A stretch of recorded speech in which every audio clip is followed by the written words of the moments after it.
안녕하세요. 오늘은 여러분들이 기다리시던 저의 기출 점수를 이제 공개하고 정리하는 시간입니다.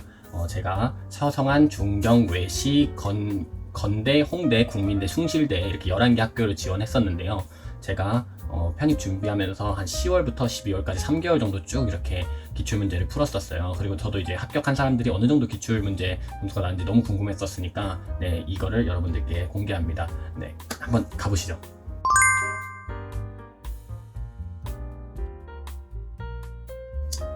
제일 먼저 서강대학교입니다. 제가 최종적으로 이제 1차 합격, 2차 불합격 예비 공개 안 됐다가 2차 추합으로 합격한 서강대학교고요. 제가 서강대 학교 기출문제를 이제 4개년치를 풀었었는데 2022년도부터 2018년도 거까지 풀었을 때 평균 59.13이 나왔었습니다.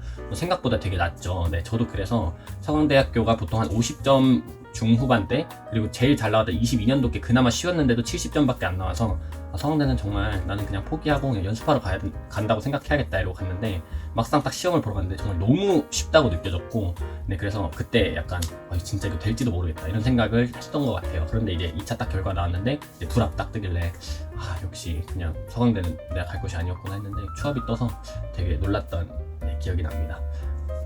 다음은 이제 성균관대학교인데요. 성균관대학교는 1차 합격 따로 통보가 없었고 이제 최종적으로 불합격을 받았고요. 성균관대학교 기출풀이 이제 평균 점수는 72점이 나왔었어요. 2022년도부터 2016년도까지 이제 7개년치를 풀었을 때 평균 점수입니다. 다음은 한양대학교고요. 한양대학교는 사회학과를 지원했고 1차 이제 한 명 뽑는 학과에서 1차 5명을 뽑았었는데 그 1차에 합격을 했었어요. 그런데 이제 한양대학교 제가 기출문제 점수를 보면 이제 6개년치를 풀었었는데 평균이 59점이 나왔습니다. 그래서 한양대학교도 저는 사실 시간 안에 끝까지 다 푼 게 많이 없을 정도로 한양대 시험이 너무 어려웠어요. 실제 시험장 가서도 거의 한두 지문 정도 단문 독해 그냥 못 풀겠는 지문을 버리고 그냥 풀 수 있는 지문에 집중해서 풀고 아예 어려운 지문을 찍는 전략으로 갔었는데요. 그래도 이제 저는 1차를 붙은 것만으로도 너무 놀랐었고, 실제로 저는 8월에 이미 자소서를 다 써놨기 때문에 자소서라도 좀 내보고 떨어지자 이런 생각을 했었는데, 막상 실제로 자소서 내보고 떨어지니까 그래 똑같이 허무했던 것 같습니다. 다음은 이제 외국어대학교인데, 외국어대학교는 기출 점수가 82점이 나왔어요. 82.97인데 그렇게 사실 높은 점수는 아니지만 그래도 가끔 이제 90점 이제 초중반 때가 나올 때가 있었어서 한 번 터지면 대박이다 라는 생각으로 EICC 학과를 약간 지르듯이 지원을 했었습니다. 정말 붙었으면 너무 기뻤을 학교라고 생각을 해서. 그리고 외대는 1차 발표 따로 없었고 이제 최종 불합을 했었습니다. 다음은 중앙대학교인데요. 중앙대학교도 사회학과 지원했고 한 명 뽑는 학과였어요. 중앙대학교는 1차에서 합격을 했었는데 사실 시험 볼 때나 그리고 기출문제 풀 때도 어느 정도 그래서 중앙대학교는 좀 유형을 파악했다 약간 이런 느낌이 있었어요. 제가 제일 최신 거부터 이제 뒤로 가면서 쭉 풀어서 2024년도 거까지 이제 9회차분을 풀었었는데, 마지막 이제 시험 보기 전날 이제 2024년도 기출을 아마 풀었던 것 같아요. 그랬는데 이제 83.5점이 나왔어서 중앙대 잘하면 될 수도 있겠다, 중앙대 유형을 좀 감을 잡았다 이렇게 생각했는데, 실제로 시험 볼 때도 이제 시간 한 5분 정도 남기고 좀 쉽게 풀었었고 실제로 결과도 그렇게 좋게 나와서 예비 1번으로 추합을 했었기 때문에 이거는 기출하고 실제 시험 체감하고 어느 정도 비슷하게 갔던 것 같습니다. 다음은 서울시립대학교인데요. 서울시립대학교는 사실 기출문제가 없죠. 그래서 실제로 시험 체감 점수는 사실 망했다는 느낌이었어요. 내가 뭘 하는지도 모르겠고 그냥 허겁지겁 풀 수 있는 문제를 풀기에 바빴는데, 그래도 긴 독해 지문에 단어 문제 한 문제, 그 다음에 독해 문제 한 문제 이렇게 있더라고요. 그래서 조금 그 단어 문제 위주로 빨리빨리 풀고 그 다음에 앞에 논리나 이런 거에 조금 시간을, 어려운 문제들은 그냥 버리고 이제 할 수 있는 문제들에 집중하는 식으로 해서 다행히 이제 1차 합격을 하고 예비 4번으로 이제 추합을 할 수 있었던 것 같습니다. 다음은 경희대학교인데요. 경희대학교는 이제 조금 안전빵으로 하나는 써놔야겠다고 생각해서 국어국문학과를 지원을 했었고 2명 뽑는 학과였어요. 1차 발표는 따로 없었고 이때 토익 제출했던 점수는 915점이었습니다. 아까 앞서 말씀 안 드렸는데 시립대학교도 동일하고요. 국어국문학과 경희대학교 같은 경우에는 기출 문제가 2년치밖에 없어서 2022년, 2021년 2개 걸 풀었었는데 95점, 92점 이렇게 꽤 높은 점수가 나왔어요. 그래서 저는 근데 기왕 높은 점수가 나오는 거 확실하게 안전빵을 하나 걸어놓자, 그리고 나한테 쉬우면 남들한테도 쉽다는 정병원 선생님의 말씀을 항상 기억하면서 조금 더 겸손해지려고 노력을 했던 것 같습니다. 그래서 실제로 기출 점수가 잘 나온 만큼 최초합을 했던 것 같아요. 네, 다음은 건국대학교인데요. 건국대학교의 기출 평균 점수는 82.77이었어요. 네, 근데 건국대학교 같은 경우에는 항상 이렇게 밸런스 있는 평탄한 문제들이 있었는데 최근에 갑자기 문제가 급격히 좀 어려워지는 경향이 있어서 2022년 기출이 67점이 나왔었어요. 그래서 건국대학교 좀 어려울 수도 있겠다라고 생각을 했었지만 그래도 제가 경희대랑 홍대 같은 경우에 나름 하향 지원해서 학과를 정했다고 생각했었기 때문에 건국대학교는 그냥 가고 싶었던 미디어 커뮤니케이션으로 이제 원서를 썼고 1차 때 제가 그때 가채점을 했을 때 79점인가 나왔었는데 1차 합격을 해서 의아했어요. 한 명 뽑는 학과였고 1차 때 7명을 붙였는데 지원자가 그래도 한 50명 정도 됐었거든요. 근데 그 중에서 이제 내가 한 79점, 80점 턱걸이로도 이게 7명 안에 들 수도 있구나 라는 생각이 들어서 진짜 그 편입 허수에 대해서 약간 실감하게 되는 그런 순간이 아니었나 생각을 합니다. 다음은 이제 홍익대학교인데요. 홍익대학교 이제 기출 평균 점수는 80.5점이었어요. 그래서 홍익대학교는 항상 점수대가 어느 정도 꾸준히 유지가 됐었고 보통 75점에서 85점 사이에 계속 유지가 됐었어요. 그래서 홍익대학교는 이제 문제 수준이나 그 구성도 계속 일정하고 어느 정도 저한테 좀 잘 맞는 유형인 것 같아요. 근데 좀 사람 심리가 그런 것 같아요. 왠지 모르겠는데 자기가 좀 자신 있고 잘 맞는 유형의 학교에는 조금 더 안정적으로 확실하게 하나라도 확보해 놓고 싶다는 마음으로 지원을 하게 되는 것 같고 그래서 홍익대학교 법학과를 썼고 1차 합, 2차 최초합으로 이제 합격을 할 수 있었습니다.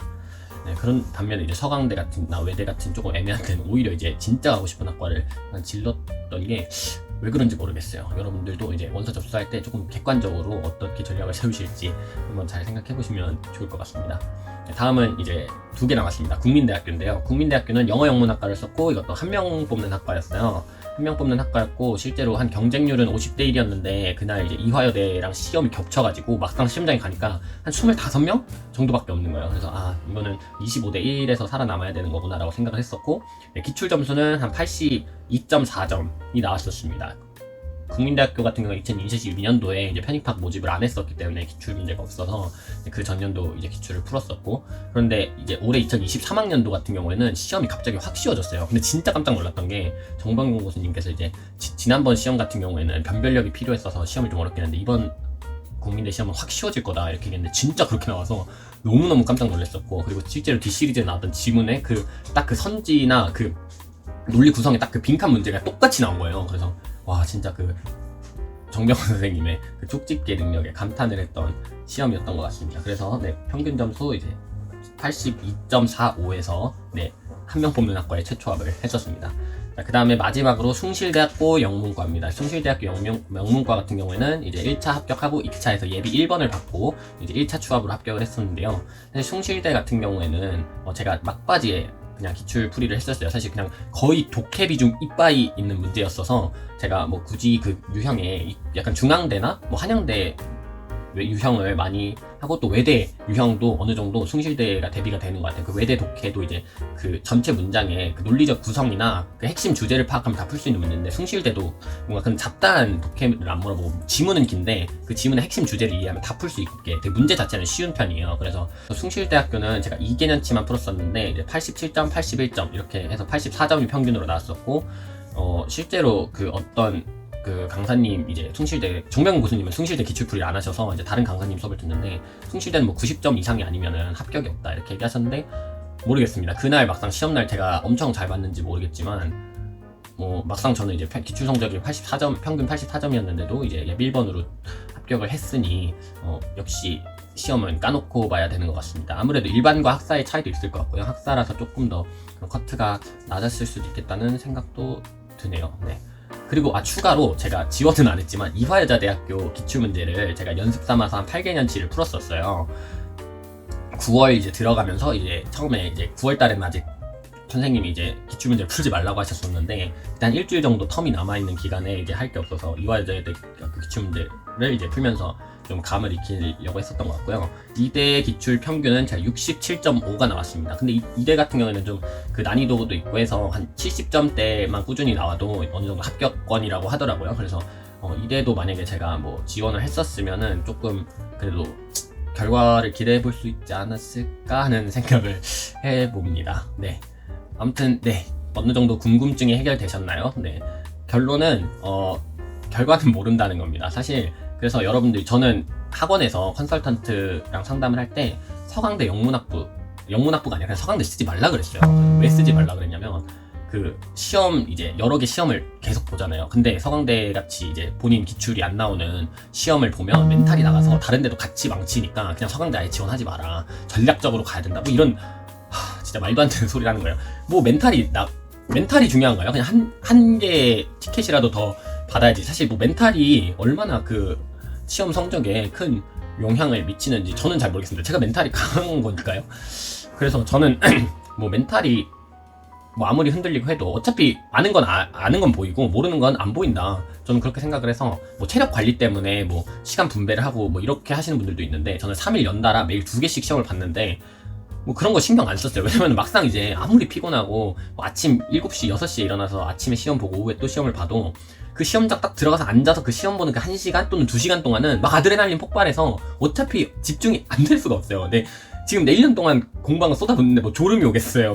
뭐가 하겠어요. 진짜 막 급동이 마려워서 당장 화장실로 뛰어가고 싶은 거 제외하면은 그 어느 것도 좀 그렇게 큰 영향을 주는 것 같지는 않다고 생각해서 저는 그냥 원서 쓸 수 있는 거 다 썼고 그래서 정말 잘했다고 생각합니다. 그래서 뭐 학원 컨설턴트나 이런 뭐 상담 받으시면서 약간 그 뭐 멘탈 케어 전략으로 좀 뭐 이제 뭐 너무 상위권 학교는 안 쓴다거나 어려운 건 안 쓴다거나 이렇기보다는 편입의 장점이 이제 원서를 무제한으로 쓸 수 있는 거잖아요. 그래서 그 장점을 최대한 활용하셔서 다 써보시면 저처럼 이제 갑자기 반전이 일어날 수도 있고 이제 그 전에 기출을 풀었는데 뭐 70점밖에 안 나왔는데 이제 영문학부에 합격할 수도 있는 거고 또 외대 같은 경우에는 그 2022년 기출에 막 94점 이렇게 나왔어요. 근데 이제 EICC 떨어질 수도 있는 거고 까보기 전에 정말 모르는 겁니다. 건대 79점으로 네, 한 명 뽑는 학과에 1차 합격을 할 줄 누가 알았겠습니까? 그것도 미디어 커뮤니케이션은 꽤나 인기 학과인데 말이죠.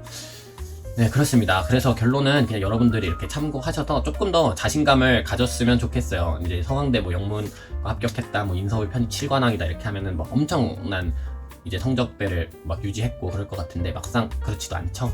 네, 저도 이제 그런 합격 수기들 보면서 조금 용기를 받고 끝까지 버티려고 노력을 했던 것 같습니다. 그래서 진짜 끝까지 버티면 좋은 결과가 있을지도 모른다는 생각으로 최대한 그 막바지에는 시험감을 익히는데 집중하시고 한 9월까지는 조금이라도 정확성을 높이는데 집중을 하셔서 좋은 성과를 전략적으로 잘 만들어 나가시고 여러분들이 그 운을 담을 수 있는 그릇을 최대한 넓게 만드는데 집중을 하시기 바랍니다. 다음에는 뭐 D시리즈 기출 성적이나 뭐 기명 모의고사 성적 같은 것도 한번 정리해서 공유해보는 시간을 가지도록 하겠습니다. 네, 질문 있으시면 항상 댓글로 남겨주시고 여러분들의 구구절절한 차연이나 디테일한 개인적인 내용들도 포함해서 얘기해주시면 더 세세하게 답변 드릴 수 있을 것 같습니다. 감사합니다.